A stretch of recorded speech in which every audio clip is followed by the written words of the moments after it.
Hello and welcome back to reaDIYsteaDIY. If it's your first time here, thank you for joining us. Well, as you know, this is a channel about stuff, and you can't have stuff without taking care of the stuff, and that means cleaning your stuff. It's often the last thing you think about when you buy something, but often the things in your life that need to be cleaned the most are the things in your life that are the hardest to clean. In my life, one of the places where that is most obvious is in the realm of video games. Video game controllers get totally and completely disgusting. It's even worse if you collect old video game systems like I do. Nothing gets dirtier than the controllers because people touch them while they're eating, and then they put them down and shove them into their garage for 20 years, and then the stuff ferments and gets disgusting. It is really hard to buy a used game controller and not wonder, what has this thing gone through? So whenever I get some old video game equipment, I usually give it a pretty thorough cleaning, and that usually means taking it apart. I recently cleaned up this old Sega Genesis controller here, thought I'd show you how it turned out. So let's get going.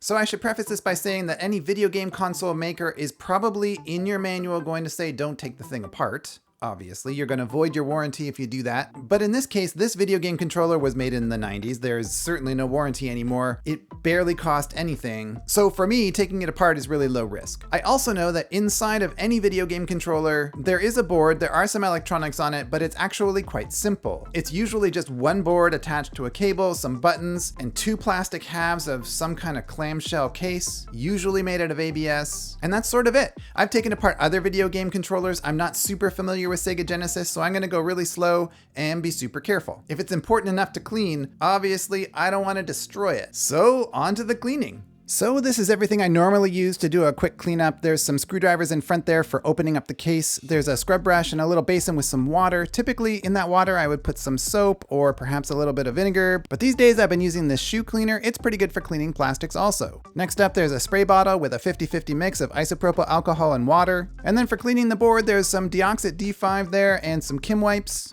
And lastly, down there in front, there's a couple of bamboo skewers. Those are really great for scraping off any hard to get stains that don't come off in the wash. The first thing I do whenever I get any new piece of old electronic equipment is just give it a general wipe down. A lot of people are afraid to let any isopropyl alcohol touch any plastic. I feel like if I take a 90% isopropyl alcohol and cut it with water 50-50, it's usually pretty safe. I don't leave it on the plastic for any extended period of time, but I do feel like as a general wipe down, especially for something that's really dirty, that would be my first move. And then after it's clean enough to sort of touch, I still wear gloves because you never know what's inside.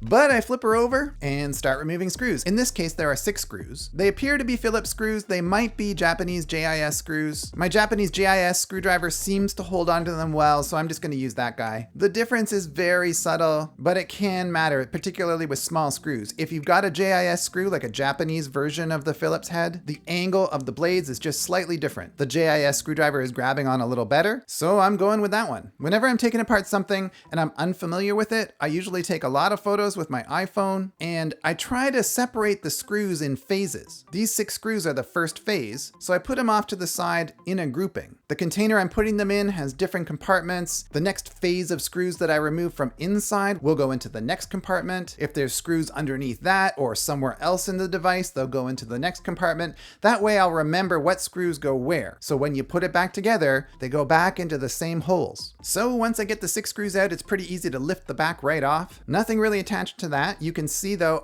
the front of the controller face down now has the board sitting in it, and the board is connected to the cable, which would connect to the video game console. And there's a little strain relief on that cable. If you've never taken something apart before, strain reliefs are devices that protect the cable from wear at the place where it's most likely to receive it. That is to say, right where the cable enters the body of whatever it's attached to. In this case, it's a video game controller. You can imagine a 12-year-old kid getting kind of excited, yanking on the thing, putting a lot of strain and pressure on that cable. The strain relief makes sure that the connections inside don't come apart from the strain of that action. It's kind of useful to take a look at the strain relief and see how it's fitted. In my case, there's a little channel cut in the body of the plastic of the game controller, and the strain relief just sort of slides right into it. When I put this back together, I want to make sure that that strain relief goes in exactly the same spot. I pull off the board very carefully because the cable is still connected to it. The cable has some weight. I don't want to to disrupt any of the connections between the cable and the board, so I just sort of gently and gingerly put it off to the side. So now I'm left with all of the buttons and the face of the controller. Flip them over, all the buttons fall out. There's some internal components that are made of silicone,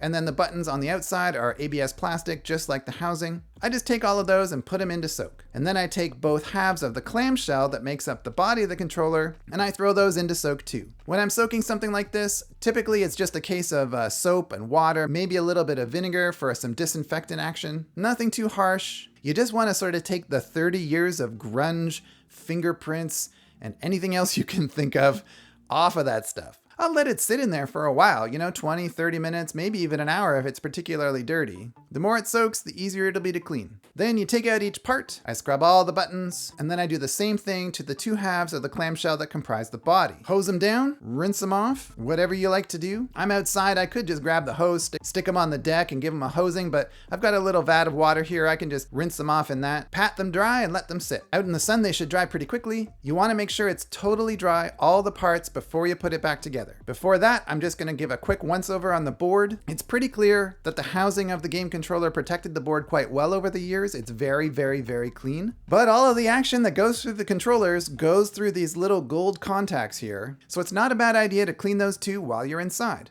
For contacts like this, I like to use reaDIYsteaDIY. It's a little more expensive, but I find it does a better job, and it also has a little bit of lubricant. I've been using reaDIYsteaDIY in old stereo equipment quite a lot, and I'll put it into almost every switch I've got. In this case, it seems wise to use for this kind of contact too, just to make sure they're cleaned and protected afterwards. In this case, I'm confident I've got it pretty clean and it's ready to go back together. So it really is just a case of reversing what I did before, and luckily, since I kept track of what I did when I was taking it apart, it's easy to put it back together. So I put the face of the controller face down, I insert all of the buttons, the silicone portion of each button I lay on top, and then it's just a question of facing the board face down, reattaching the strain relief to make sure that it's doing its job, making sure nothing got pinched, nothing's out of alignment. Then I just lay the back right on and screw in the 6 screws.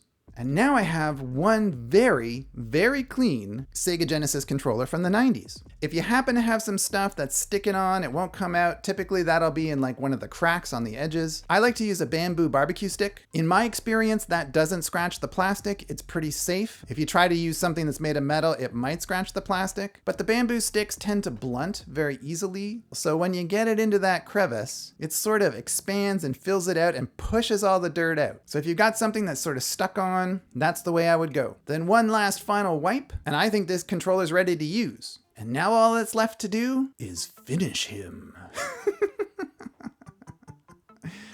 So I hope that helped you out. If it did, please feel free to like or subscribe. Liking and subscribing is really, really important to a channel, especially one like this one that's just getting off the ground. So if you could do that, I'd really appreciate it. And even if you don't, please feel free to leave a comment. Comments help me make the channel better, and that's what I'm after. Oh, and hey, do you have any special cleaning tips for old vintage electronics? Put it in the comments section. I'd love to hear. So until next week, take care, stay safe, have fun with your DIY projects, whatever you choose to do, and I'll see you next Saturday.